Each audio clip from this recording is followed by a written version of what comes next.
आने वाला समय तो अनेक चुनौतियां लेकर हमारे सामने खड़ा है, बढ़ती जा रही है। पहले तो हम सोचते थे विनाश हो जाएगा, हम भी सोचते थे। जब 76 की विनाश की बात थी तो हम में से बहुत लोग 31 दिसंबर पूरी रात ही योग किया था कि कल तो बचेंगे नहीं। सोचते थे विनाश हो जाएगा, फटाफट बाउंस पड़ेगा। लेकिन अब कुछ और समझ में आया, विनाश से पहले सबके हिसाब किताब भी चुकते होंगे।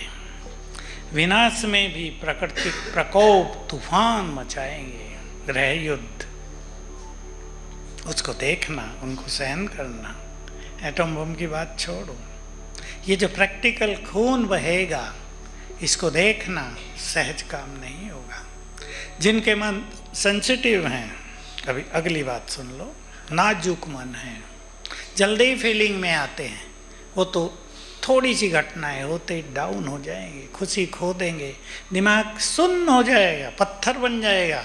ये स्थिति आएगी बहुत होगी। इसलिए साक्षी भाव का अभ्यास बढ़ाना है। मुझे बाबा की जो बहुत प्रिय बातें लगी हैं जीवन में ड्रामा की, वो आपको सुना देता हूँ। मैंने उन पे बहुत काम किया अपने जीवन में। बाबा ने कहा, जो कुछ हो रहा है वही सत्य है, वही होना चाहिए। बड़ी गहरी बात, प्रैक्टिकल कहानी सुना देता हूँ। इसी हॉल की बात है, 74, दीदी मनमोहिनी की तबीयत खराब हुई, खून की उल्टी हुई। सबने देखा, बड़ा खराब हुआ। अव्यक्त बाबा आए 4 दिन के बाद यहीं। बाबा ने सबसे पूछा, मधुबन वाले ही होते थे, हार्डली 50। सबसे पूछा, दीदी का जो सीन देखा, भगवान के लिए तो कुछ नहीं होता, उसके लिए खून क्या है, उल्टी क्या है, ठीक है, निकल गई गंदगी, ओके, ओम शांति, खुश रहो। प्रभु जी को तो ऐसा ही लगता है ना। कहा कैसा लगा? सबने कहा बाबा बड़ा खराब हुआ, जैसे लोग करते हैं। बाबा ने तब ये बात कही, 74 हमने पहली बार सुनी, जो कुछ हो रहा है वही सत्य है, वही होना चाहिए।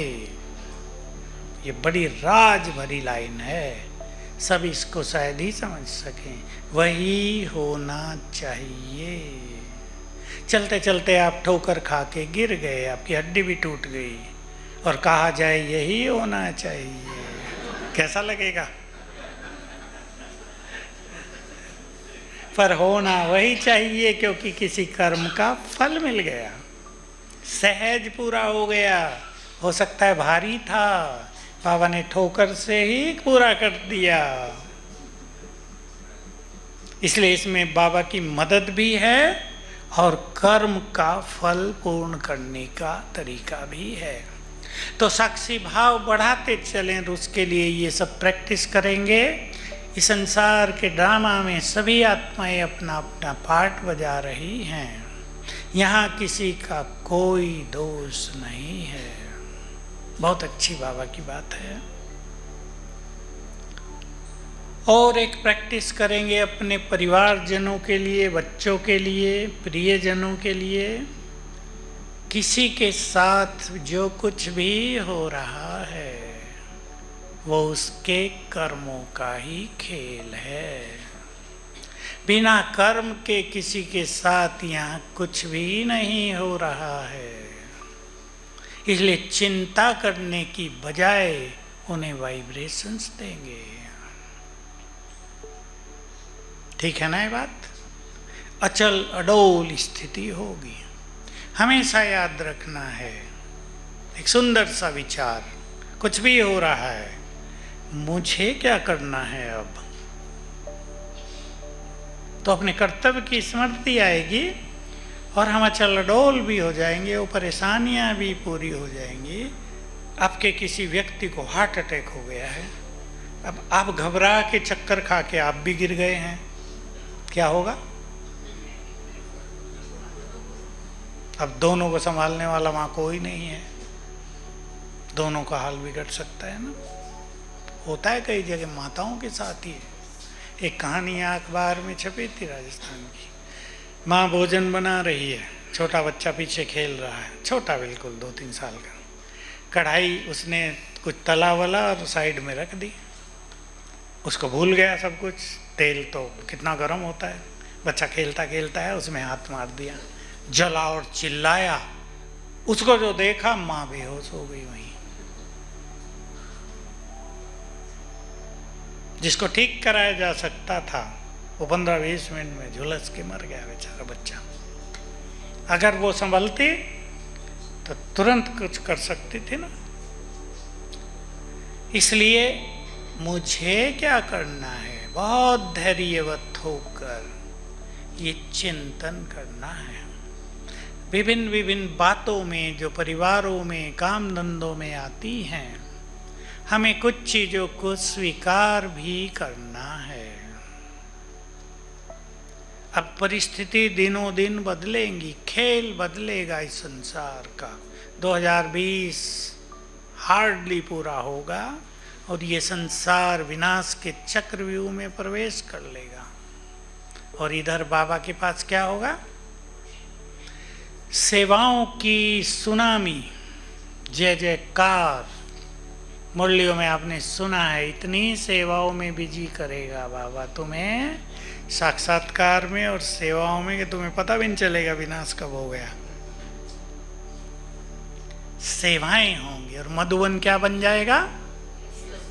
महान तीर्थ स्थान। ये हमारे तीनों स्थान संसार में महान तीर्थ बन जाएंगे।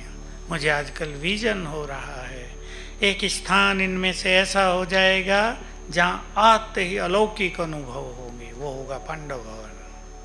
दूसरा स्थान मुझे लग रहा है वो ऐसा हो जाएगा हमारा ज्ञान सरोवर, जहाँ आते ही लोग निरोग हुआ करेंगे। और तीसरा स्थान जो बड़ा है, सबसे बड़ा, वहाँ मेले लगेंगे, शांति मिलेगी आत्माओं को, उनकी समस्याओं का निदान होगा, बहुत लोग आएंगे। कभी तो बाबा ने कहा था नीचे से ऊपर क्यों लगेगी, वो तो अब भी लगती रहती है, लेकिन कभी ये भी कहा था मुंबई से आबू तक क्यों लगेगी। कोलाबा वाले बैठे हैं ना, पैदल ही लोग आएंगे, पैदल ही आया करेंगे, कहीं ट्रेन मिली, बस मिली, फिर पैदल। इसलिए हम दोनों चीज़ों को जान लें। एक और विनाश के सीन दिखाई देंगे, दूसरी ओर इधर की खुशी, जय जयकार। तो हम जितनी अच्छी अपनी स्थिति बनाएंगे, उतने आने वाले अगले 10-12 सालों का आनंद लेंगे और हर चीज़ हमें एनर्जी देकर जाएगी। और अगर हमारी निगेटिव सोचने की आदत होगी तो हर चीज़ हमसे एनर्जी लेकर जाएगी, हमें कमज़ोर करके जाएगी। इसलिए अपने चिंतन को बहुत ही पॉजिटिव बनाएं, सभी बहुत पॉजिटिव करें अपने चिंतन को। अच्छा सोचने की आदत, हर घटना का पॉजिटिव पहलू देखने की आदत, ये भी ठीक हो जाएगा।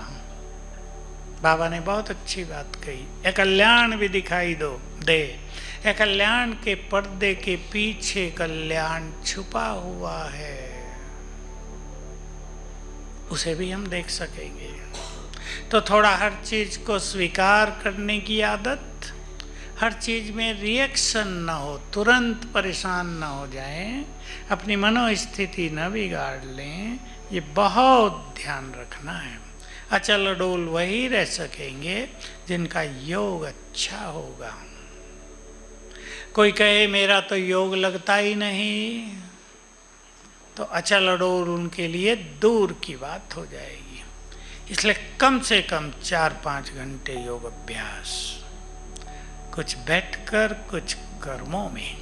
मैं एक छोटी सी विधि आजकल बताता हूँ सबको, अगर कोई कर ले, मैं जानता हूँ वो भी थोड़ी भारी पड़ती है लोगों को, पर है बहुत सहज। अगर मुस्लिम लोग 5 बार नमाज पढ़ सकते हैं, 10-10 मिनट तो उनको भी लगती होगी, लेकिन जो नमाजी होते हैं, जो अपने नियम के पक्के होते हैं, वो तो पढ़ते ही हैं ना, ट्रेन में भी, तो प्लेटफॉर्म पे भी, तो बाजार में भी। हम ऐसा नियम बनाएं अपना अपना व्यक्तिगत, कि 10-10 मिनट हम 5 बार योग कर लें, केवल 10-10 मिनट, 50 मिनट। इससे स्थिति बहुत अच्छी, एकाग्रता भी बढ़ेगी, स्थिति में अचल अडोलता भी आएगी। लेकिन 5 बार है, इसलिए मनुष्य को लगता है कैसे बैठेंगे ऐसे। देखो मैं बता देता हूँ कैसे। आप सवेरे नहा धो के तैयार हो गए, 10 मिनट निकालो, 10 मिनट बैठकर मुझे ये अभ्यास करना, अभ्यास भी फिक्स करो। ये नहीं योग करना बैठना है, उससे नहीं काम चलेगा, मुझे ये करना है। अगर आपके पास टाइम है, भाई लोगों को काम पर जाना है, तो नाश्ता करने से पहले या उसके बाद में 10 मिनट बैठ जाओ, काम पर जाने से पहले। बहनें सब काम काज निपटा के अपने घर का, तब बैठ जाओ, और एक सवेरे बैठ जाओ। 6 के आसपास का टाइम बहुत अच्छा है, दोबारा नाश्ते के बाद। एक बार रात को जरूर बैठना चाहिए 10 मिनट, जरूर। हम सारे दिन का बोझ लेकर न सो जाएं, व्हाट्सएप देखते हुए न सो जाएं, जो बहुतों को आदत पड़ गई है। कल सवेरे योग था वहाँ इस ज्ञान सरोवर में, मैं ही कराने आया, एक बहन जी आ गई, स्टेज सोफे पे आके बैठ गए जैसे आप बैठे, और उसने अपना फ़ोन खोल लिया और 10 मिनट तक उधर योग चल रहा है। अब मैं तो उसको अवॉइड करके अपने उसमें रहा, लेकिन मैं सोचा देखो इसको देखना ही था, तो वो भी यहाँ और वो भी आगे बैठ के बिल्कुल जैसे आप बैठे ना, ऐसे हो आप। ये आदतें अच्छी नहीं है। मैं तो इन चीज़ों से डिटैच हो जाता हूँ 1 सेकंड में, ठीक है, उसको अपना काम करना है। पर ऐसी कौन सी महत्व की बात आ रही कि जल्दी देख लेना है? क्या योग से भी महत्वपूर्ण कोई बात है संसार में? प्रभु मिलन हो रहा है, अच्छे से अच्छी अनुभूति, उससे वरदान लिया जा सकता है। ऐसे ही एक बार सवेरे अमृत वेले के समय, एक बार इवनिंग के टाइम, आप अपने अपने समय निश्चित करें। दिन में आपको रेस्ट करना, बहनें घर में हैं, आपने रेस्ट कर लिया, रेस्ट करके तुरंत करो 10 मिनट। देखो आपका कंटिन्यूएशन कितना सुंदर होता है, निरंतरता। और अगर आप ऐसा 1 हफ्ते कर लेते हैं तो एकाग्रता वंडरफुल हो जाएगी आपकी। फिर आप योग के लिए नहीं, योग आपको खींचने लगेगा, बैठने को आपको विवश करेगा। बैठो, कितना सुख है इसमें, कितना आनंद है इसमें, और इससे हमारी अंदर की शक्तियाँ बढ़ेंगी, स्थिति अचल अडोल होगी। और चाहे सेवाओं का फील्ड हो, चाहे आपके परिवारों में, योग की शक्ति अच्छी होती है, तभी सब कुछ सहज होता है। ना करो, जैसा भी हो, फ्लेक्सिबल भी रख सकते हैं आप। फिक्स करने से थोड़ा ज़्यादा फायदा होता है। हाँ भाई, मुझे अपना काम काज, मान लो मुझे 10 बजे बैठना है सवेरे, आपको नाश्ता बना के सबको घर से बच्चों को भेज के, फिक्स करने से अच्छा रहता है। आप काम काज वैसे ही मैनेज करेंगे। लेकिन मान लो थोड़ा बहुत आगे पीछे हो गया तो इसमें कोई प्रॉब्लम नहीं है। हाँ, मैं बता देता हूँ आप क्या क्या करें। एक बार 10 मिनट में आप 5 स्वरूपों का अभ्यास कर लो।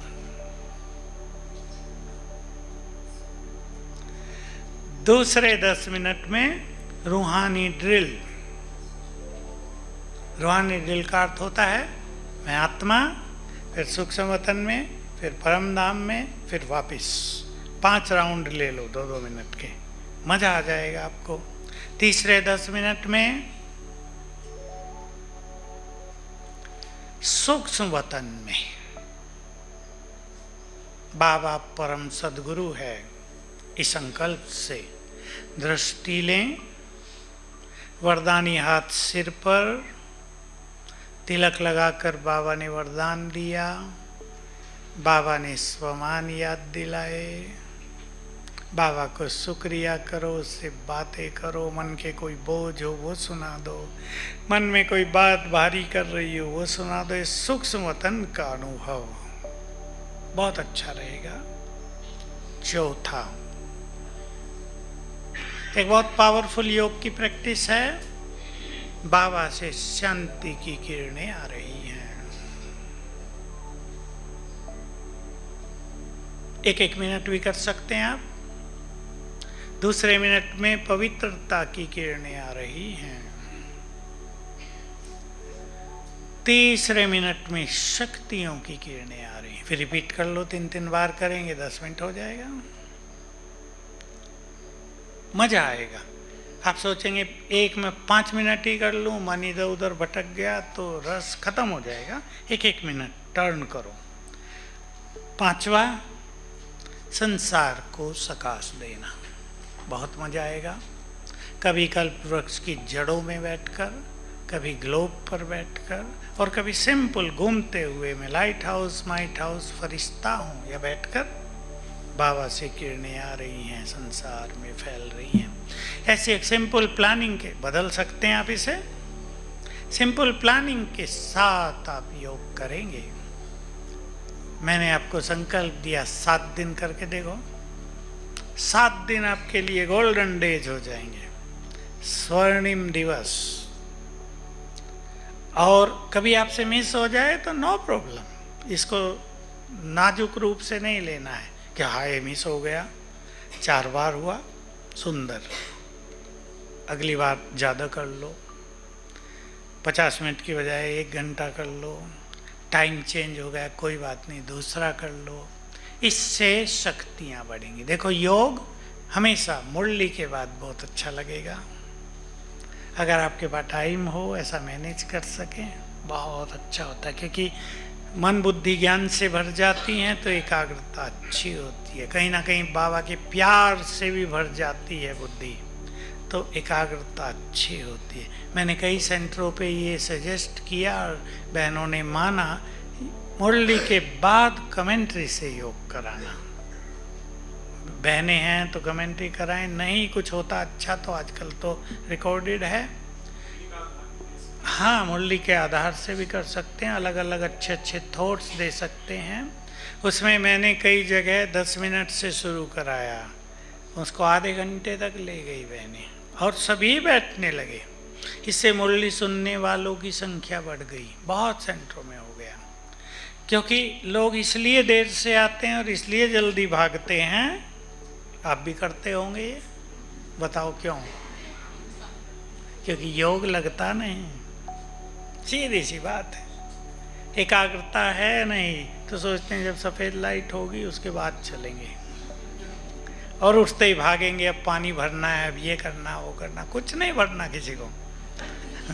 योग का रस मिल जाए तो पानी आप ही भर जाएगा उधर।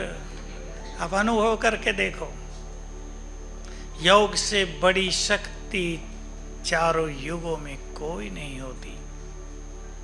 अभी तो पता कम चल रहा है ना, जय जयकार हो, पता चलेगा जो योगी हैं उनमें कितनी शक्ति है, जिन्होंने प्योरिटी अपनाई उनमें कितनी शक्ति है। जो 4 घंटे भी योग करते हैं वो शक्तिशाली हैं। अनुभव होगा लोगों को। किसी के मस्तक से लाइट निकलेगी, किसी की आंखों से लाइट निकलेगी, किसी के चारों ओर पावरफुल ऑरा दिखाई देगा। अलग अलग अनुभव होते रहेंगे। तो योग जरूर बहुत अच्छा करना है। स्वीकार है या यहाँ अच्छा लग रहा है घर जाते ही तो बातें ही अलग हैं बातें अलग, इसमें कोई संदेह नहीं। वो आपका दोष नहीं है, कुछ बातें हैं और बहुत हैं। लेकिन बातों पर हम भारी पड़ जाएं तो बातों में कोई दम नहीं रह जाएगा। आप ऐसी प्लानिंग कर लो पुरुषार्थ की, आप देखेंगे बातों पर आप भारी पड़ जाएंगे और आपको ये अनुभव होगा। ध्यान से सुन लेंगे। योग ऐसे करने से आपकी कार्य शक्ति बढ़ गई है। भोजन बनाने में अगर आपको 1 घंटा लगता था, 50 मिनट लगते हैं, अब 40 लगने लगे। 40 तक आप आ सकेंगे। उलझने खत्म हो जाएंगी, क्योंकि मनुष्य का बहुत समय उलझनों में जाता है। किचन में काम कर रहे, सीटी खो गई कुकर की, उलझन है ना, एक ढूंढ रहे, मन भी बेकार हो रहा, परेशान भी हो रहे। अगर योग अच्छा होगा तो खोएगी नहीं, आपको ये अनुभव होगा। नहीं तो ऐसा भी होता है, माचिस हाथ में है और माचिस ढूंढते रहते हैं। मन नेगेटिव होता है तो ये बहुत होता है। इसलिए ये दूसरी धारणा करेंगे कि हमें शक्तिशाली बनना है, अचल अडोल होने के लिए, तो निगेटिव नहीं। जितने पॉजिटिव होंगे उतना बहुत अच्छा अनुभव होगा। ये बात भी मैं सबको खूब सुनाता हूँ, चाहे किसी ने 100 बार सुनी हो, 101वीं बार फिर सुने। हमारे हर संकल्प से एनर्जी पैदा होती है। वो पहले ब्रेन को जाती है, शरीर में फैलती है, चारों ओर फैलती है। आप किसी के लिए सोच रहे हो, वो तुरंत उसको जाती है। इसलिए बाबा ने बहुत ज़्यादा महत्व दिया मूल्यों में, शुभ भावनाओं को दिया है ना। काम को भी शुभ कामनाओं में बदल दो। ये शुभ कामनाएं और शुभ भावनाएं बहुत बड़ी चीज है।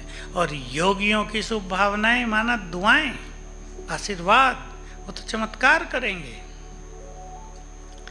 इसलिए हर संकल्प से एनर्जी पैदा होती है। निगेटिव सोचते रहेंगे तो बीमार बहुत होंगे, ये पक्का समझ लो।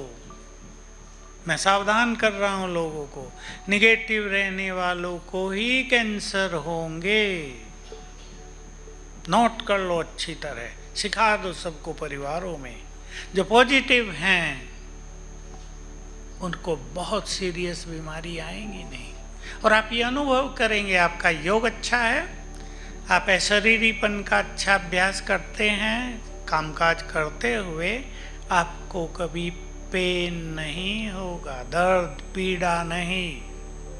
बीमारी भी आ रही है, पीड़ा नहीं होगी, सह जाएगी, उठ जाएगी। बस आपको पता लगेगा भाई घुटने में दर्द हो रहा है, लेकिन वो आपको परेशान कर दे ये नहीं होगा। इसलिए निगेटिविटी से बचेंगे। बहुतों में बढ़ रही है निगेटिविटी, अब ब्राह्मणों में भी। क्या क्यों भी बहुत हो रहा है, क्या क्यों भी नहीं। साक्षी भाव, भाई मदद करो पड़ोसी। माताओं के फोन अंदर में भी अंदर होते हैं ना, थोड़ा सा एक पर्स, फिर उसमें भी पर्स के अंदर होगा ना, थोड़ा मदद कर दिया करो। तो सभी निगेटिव न हो, बहुत पॉजिटिव समझ लो। पॉजिटिव रहना ये भी हमारी स्ट्रेंथ है, शक्ति है, इसको हमें छोड़ना नहीं है। और एक और बात कहना चाहता हूँ आपको, बहुत कम लोग क्लास में ये बातें सुनाते हैं, पुण्यों का खाता बहुत बढ़ाना है। पुण्य हमारे सच्चे मित्र हैं और पाप की गुह्यता बहुत है। प्राय हर मनुष्य सोचता है हम तो कोई पाप नहीं करते, पर पाप बहुतों से होता है। यज्ञ में हम सबको बाबा सिखाते आए थे, अगर तुम व्यर्थ भी फैलाते हो ये तुम्हारा सूक्ष्म पाप हो रहा है। हमें बहुत ध्यान दिलाए। हमारे विश्वतन दादा होते थे शुरू में, जानते हैं ना विश्वतन दादा को, पुराने दादा। तो सभी रोटी बनाने आते थे, कभी कभी आनंद किशोर दादा भी आ जाते थे हमारा उमंग बढ़ाने के लिए। पर विश्वतन दादा की तो ड्यूटी थी एक टाइम, तो कहते थे देखो अगर रोटी जरा सी भी जली और खाने वाले को संकल्प चला, बोझ तुम पर। मतलब गुह्य बात तो हम लोगों ने भी सीख लिया। एक बार मैं चावल धो रहा था, अब चावल धोने में 5-10 दाने तो गिर ही जाते हैं, गिर गए। एक माता भी सेवा कर रही थी मेरे साथ, वो नाराज हो गई मेरे से, तुमने चावल के दाने गिरा दिए, गरीब लोगों के पैसे से चावल आता है। मुझे लगा बात तो ठीक है भाई, इसकी बात ठीक है। फिर हमने छलनी ली बड़ी लोहे वाली, उसमें पानी निकालने लगे तो गिरे नहीं। देखो ये सूक्ष्म गतियां हैं, ये खराब बात नहीं, ये रियल सूक्ष्म बातें हैं। भगवान ने यज्ञ रच कर संभालने के लिए हमें दिया है, हम उसको ठीक से संभालें तो पुण्य ही पुण्य, अथाह पुण्यों का सागर। और हम उसको गड़बड़ करने लगे तो उतना ही पाप बहुत ज़्यादा। इसलिए बाबा ने पीछे क्या कहा, बाप भोलानाथ है, कणे कणे का देता भी घना है और घना ही हिसाब भी लेता है। कितनी अच्छी, बाबा की लैंग्वेज भी बहुत अच्छी होती है। लोग कहते हैं भगवान ने कहाँ से सीख ली ये सब कौन से कॉलेज में पढ़ के आया। तो कणे कणे का हिसाब भी घना घना। तो हमें पुण्य कर्म बहुत बढ़ानी चाहिए, और सबसे बड़ा पुण्य है दूसरों को सुख देना। उनमें भी पहला पुण्य तो है पवित्र बनना और दूसरों को बनाना, सबसे बड़ा पुण्य। लेकिन सुख देना,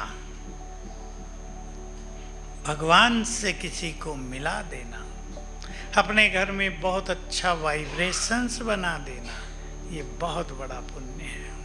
जहाँ वाइब्रेशंस अच्छे होंगे वहाँ परिस्थितियाँ नहीं आएंगी। मच्छर नाए ऑल आउट जलाते हैं ना, ऐसे ही वाइब्रेशंस अच्छे होंगे, ये परिस्थितियाँ आएंगी नहीं, भागती रहेंगी आप ही। अपने घरों के वातावरण को पावरफुल बनाने के लिए एक सिंपल युक्ति अपनाएंगे आप। अगर आप 5 बार योग करने लगें तो बन ही जाएगा, लेकिन उसी टाइम एक सुंदर सा अभ्यास कर लेना, मैं मास्टर ज्ञान सूर्य हूँ। बाबा ने सिखाया था, जब तुम इस फीलिंग में बैठते हो तो तुम्हारे अंग अंग से किरणें फैलती हैं घर में। और किसी भी स्थान का वातावरण बदलना हो तो ये अभ्यास करो, ये बाबा ने सिखाया था। तो आप अपने घर में इस तरह का अभ्यास करना। लक्ष्य इम्पोर्टेंट होता है, मैंने शुरू यहीं से किया था। मुझे स्थिति नहीं बिगाड़नी है, मुझे अचल अडोल रहना ही है, ये बहुत पक्का कर दें। और हमारी स्थिति बहुत सुंदर होती है किस अभ्यास से? स्वमान से। आपको योग का भी सुख लेना है और अपने को बहुत पावरफुल बनाना है। पावरफुल के साथ मैं एक शब्द और बोलता हूँ, प्रभावशाली बनाना है। आपके बोल में भी प्रभाव हो, आपके वाइब्रेशंस भी चारों ओर फैलते रहें खुद ही, तो स्वमान की प्रैक्टिस करेंगे, जिसको बाबा कहते हैं स्वमान की सीट पर बैठो। मैं आपको स्वमान तो बहुत बताए जा सकते हैं, पर 5 बता रहा हूं।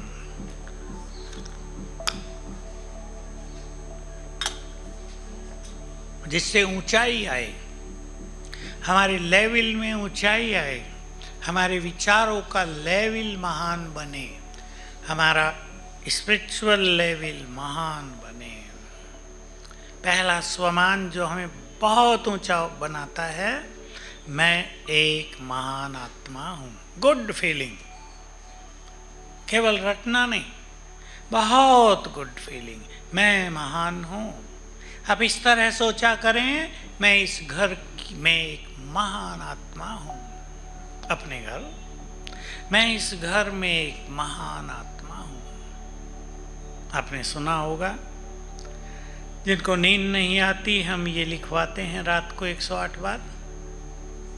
सोते हैं लोग। एक भाई बैठा है, उसको एक दिन नींद नहीं आ रही थी, उसने कुछ बार लिख लिया, मैं एक महान आत्मा हूँ। कहता आज इतना सोया कि कभी नहीं सोया था जिंदगी में, या तो नींद नहीं आ रही थी।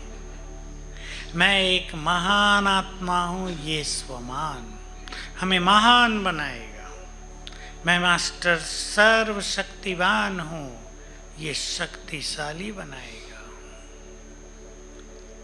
मैं मास्टर ज्ञान सूर्य हूँ, बहुत पवित्रता आएगी, किरणें फैलेंगी। मैं इस देव देवी हूँ, पूर्वज हूँ।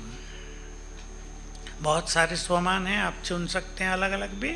मैं विश्व कल्याणकारी हूँ, बहुत भाग्यवान हूँ, राज ऋषि हूँ, परम पवित्र हूँ, फरिश्ता हूँ, आधार मूर्त हूँ। जो भी आप चुन लें, मैंने 5 ऐसे ही बताए हैं आपको। इनको अपनी फीलिंग में लाना। फीलिंग आती है एक चीज से, अनुभूति केवल एक चीज से आते है, उसका बेस एक ही है, स्वीकार करना। जिस स्वमान को हम स्वीकार कर लेंगे हम उसका स्वरूप बन जाएंगे। मैं इस घर में इष्ट देवी हूं, जरा करके देखो कुछ दिन, सब इकट्ठे किए जा सकते हैं रोज। आपके घर में वास्तव में मंदिर जैसे वाइब्रेशंस हो जाएंगे। मुझे एक बहन ने अनुभव सुनाया, उसका पति ज्ञान में नहीं, उसने मेरे से पूछा था मैं क्या करूं, मैंने उसको ये सिखाया, मैं इस घर की इस देवी हूं, ये बहुत अभ्यास किया करो शायद दिन में कामकाज करते हुए। उसने मुझे बताया कुछ दिन के बाद ही मेरा पति बोलने लगा, हमारा घर तो मंदिर जैसा लगता है। वो व्यक्ति जो ज्ञान में नहीं है, जो कभी विरोध करता था। जादू है एक एक स्वमान में, ठीक है। इस तरह थोड़ी सी मेहनत करेंगे, मेहनत का समय है, फिर ये मौका नहीं मिलेगा। जिस दिन ठक ठक शुरू हो गई, यहाँ भी थोड़ी ठक ठक होती है तो आवाज़ से डिस्टरबेंस होता है ना, और संसार में ठक ठक होने लगी, योग नहीं कर पाएंगे, शांति में रहना भी मुश्किल हो जाएगा। इसलिए मैं तो थोड़ा ही समय कह रहा हूँ आपको, 2-3 साल ही हार्डली मिल रहे हैं हमें। अब अच्छी मेहनत करके अपनी स्थिति को पावरफुल बना लें, साक्षी, सहज, सरलता, तो आगे आने वाले समय में हम संसार को बहुत कुछ दे सकेंगे और खुद भी अच्छा लड़ोट रह सकेंगे। ओम शांति।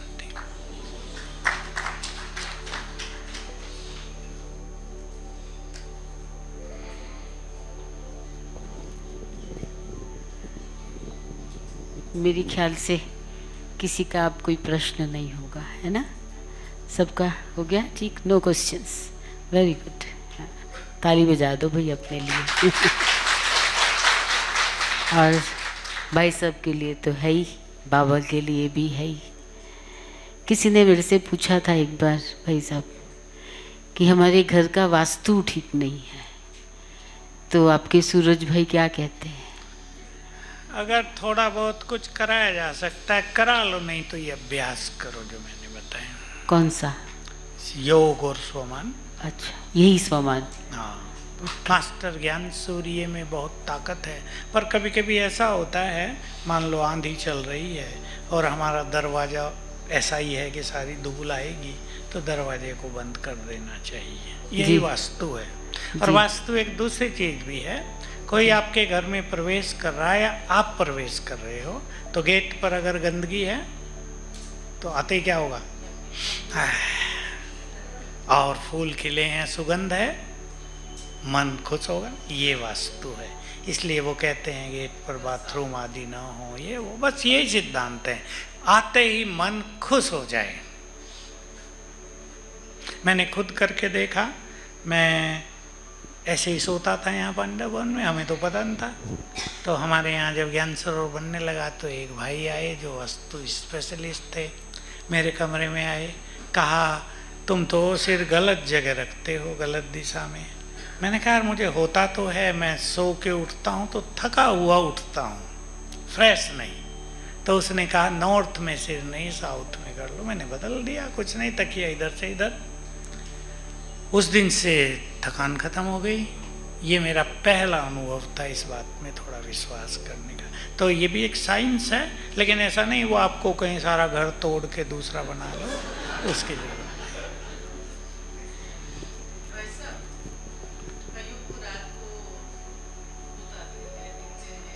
भूत आते हैं। दरवाजा खोल के रखा हो है, क्योंकि ये समस्या बहुत बढ़ती जा रही है।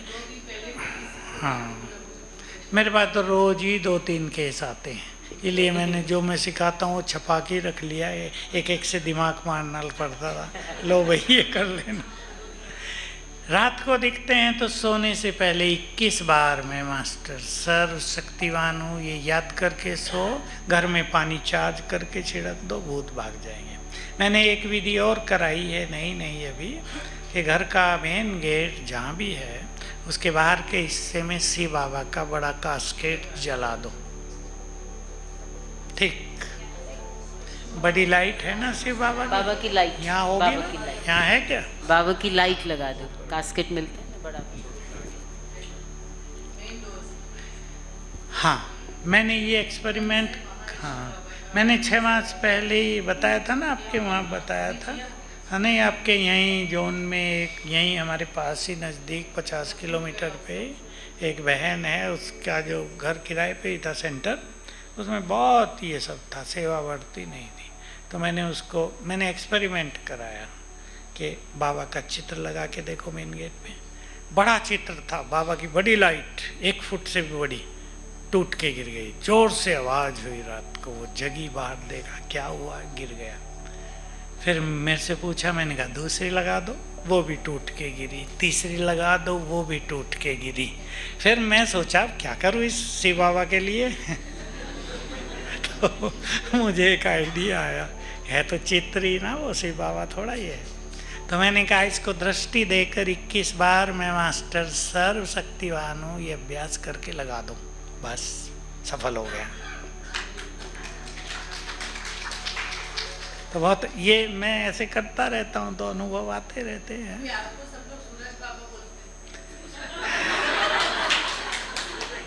अब ये तो बोलने वालों से पूछ लो तो क्यों बोलते हैं भाई।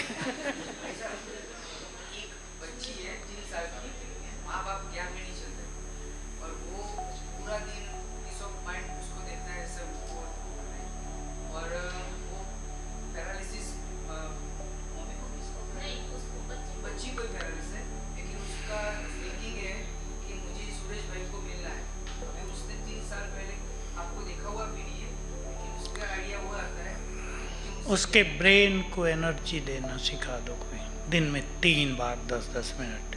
मैं मास्टर सर सकती हूँ। हाँ, ब्रेन को एनर्जी, हाँ नहीं, पैरालिसिस ठीक हो जाएगा उससे। पैरालिसिस उसका ठीक करना, अभी जल्दी ठीक हो जाएगा। अगर समय बीत गया तो फिर ब्रेन उस तरह सेट हो जाता है, मुश्किल होगा। अभी उसके ब्रेन को उसकी माँ अगर करे, उसको सिखा दो, कोई ज्ञान वाला करे तो और अच्छा। 3 बार नहीं, योग अलग चीज़ है, वो भी ज़रूरी है ताकि उसके वो विकर्म विनाश हो जाएं, लेकिन ब्रेन को एनर्जी देना ये मोस्ट इम्पोर्टेंट थेरेपी है, इससे ठीक हो जाएगी। हाँ, वो पूर्व जन्म में सीख के गई होगी ना, इसलिए ठीक है। योग का मतलब कंसंट्रेशन भी है, रिलेशनशिप भी है, एक लवफुल रिलेशनशिप विद गॉड ये भी है, और प्रैक्टिस भी है। केवल कंसंट्रेशन नहीं, चिंतन भी है उसमें, विजुअलाइजेशन भी है। देखो, मैं तो 3 चीज़ों से कराता हूँ और सभी डिप्रेशन के पेशेंट ठीक हो जाते हैं। कोई भी आज तक फेल नहीं गया केस। सवेरे उठकर मैं मास्टर सर्व शक्तिवान हूँ, सोने से पहले मैं एक महान आत्मा हूँ लिखना 108 बार, और उस व्यक्ति को क्षमा याचना करनी है 7 दिन रोज सवेरे। मैंने पूर्व जन्मों में जिनको भी कष्ट दिया हो मैं उनसे क्षमा चाहता हूँ, बस ठीक हो जाते हैं।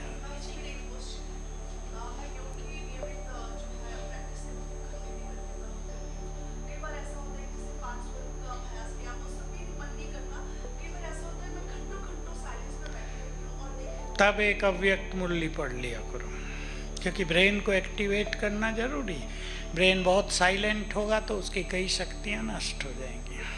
चाहे कोई अच्छे गीत सुन लो, काम काज में लग जाओ, क्योंकि उस टाइम ब्रेन, हाँ तो उठ जाओ वहाँ से।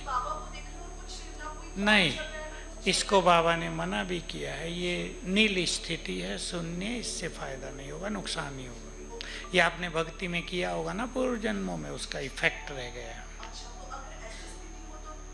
बताया ना, उठ जाओ, कामकाज करो, मुरली पढ़ लो, गीत सुन लो, फ्रेश करो अपने को, ब्रेन को एक्टिवेट करो।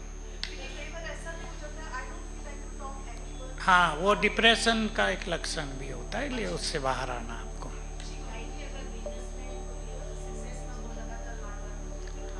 विघ्न विनाशक भट्टी कर दो 21 दिन। मैं मास्टर सर्व शक्तिवान हूँ, विघ्न विनाशक विश्वमान से योग ठीक हो जाते हैं। उस टाइम उनको ना बिजनेस बढ़ाना चाहिए ना नया शुरू करना चाहिए, उसमें विघ्न आएंगे। इसलिए उसको वहीं बंद करके 21 दिन अपने को टाइम दे दो ठीक करने के लिए। भूतों के, अरे भूतों की चर्चा भी क्यों करते हैं?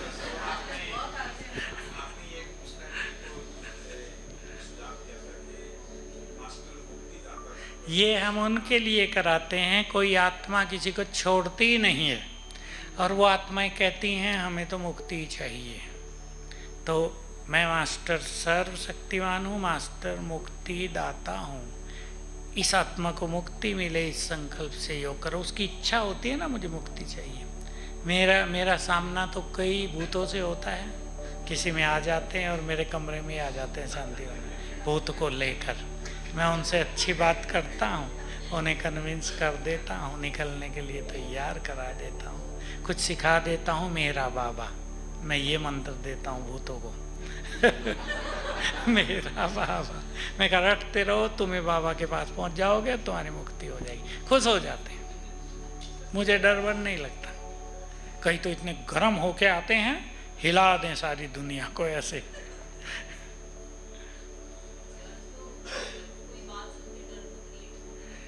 तो पावरफुल बनना है ना अभी। चलो अच्छा, ओम शांति।